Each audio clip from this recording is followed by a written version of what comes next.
maybe, just maybe, and I'm hypothesising here, Berber, Pogba's future might not be at the club, depending on his wishes and his agent's wishes and what they say publicly. Donny van de Beek might find an outlet into the side through the absence of Pogba. Is that the long-term planning, maybe? Maybe? Maybe if we see the end of this soap opera, if Pogba staying, if Pogba going, you know, every time is the same when the transfer window was open or the summer is coming or whatever. But I like Pogs. He was training with us when I was there. He was full of potential back then.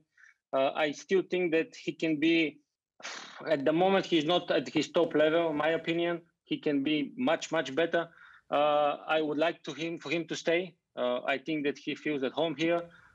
He's friends with the team. He's well adjusted and know how to play for the team. But he's up and down, up and down, up and down. I would like to see him stay up, be more concentrated, more focused, more for the team there, and just maybe more simple from time to time.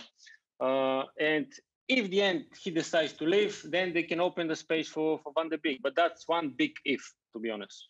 Michael, your take on the future of Pogba, the future of Van de Beek, to perhaps fill in for him should he leave? Could it happen? Well, if Pogba leaves and Van de Beek takes his place, you'd have to say that's a downgrade of players. I mean, Pogba is a world champion. He's extremely talented player. Whether he totally suits Manchester United, whether he's football intelligent enough to understand how he can get better, because I mean, he has to be one of the best players in terms of talent, one of the best players in the world. But if I were him, I'd just go and watch Paul Scholes play, you know, some videos of Scholesy and how you play the game one touch, how you play the game two touch.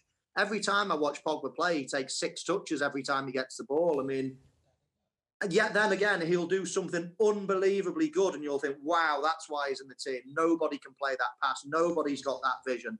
He's fantastic, but there's some aspects of his game that he really needs to improve as well. And I would have thought that when you're growing up, when you're 18, when you're 19, when you're 20, you start learning about these things. It feels like Pogba's still, even though he's in his mid-20s, it feels like he's still very, very poor at certain aspects of his game. But then again, as I say, he's world-class at other aspects. So, listen, whatever happens to Pogba, we don't know.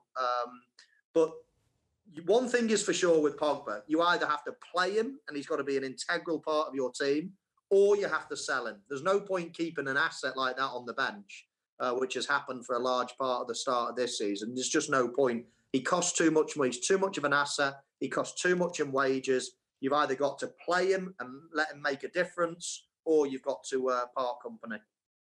OK, interesting. What's going to happen in the transfer window, either in January or more expectedly in the summer as well. Let's just talk a bit about the manager's record.